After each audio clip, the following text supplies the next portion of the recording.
Այսօր հայ առաքելական սուրբ եկեղեցին նշում է անվան որդուկյակին։ Մի մարդ կար ինքը ուներ երկու զավակ, կրտսեր զավակը եկավ և ասաց. հայր, խնդրում եմ քո ունեցվածքից իմ բաժինը տուր։ Նա վերցնելով իր բաժինը գնաց և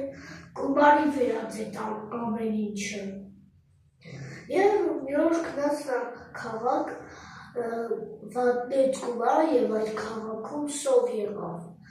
Նա մի մարդու մոտ ծառա աշխատեց իր խոզերին կերակրելու համար։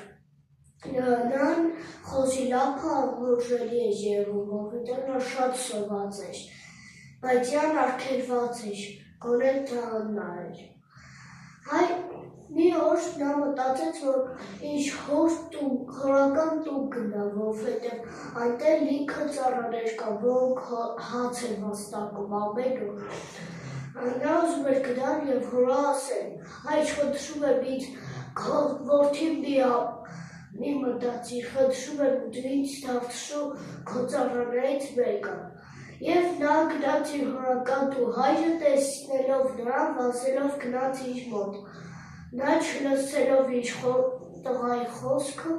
և ասաց իր ծառաներին. բերեք պատմճան ու հագցրեք դրան, կոշիկներ բերեք, մատանի դրեք։ Նա ուղարկեց իր ծառաներին, որպեսզի մոտեն պարարտ եզը, որովհետև իր որդին կորած էր և գտնվեց, մեռած էր և կենդանացավ։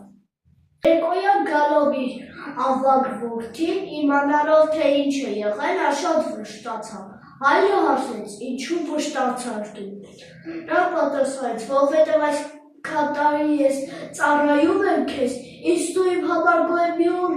չմորթիր, որպեսզի ես իմ ընկերների հետ ուրախանամ։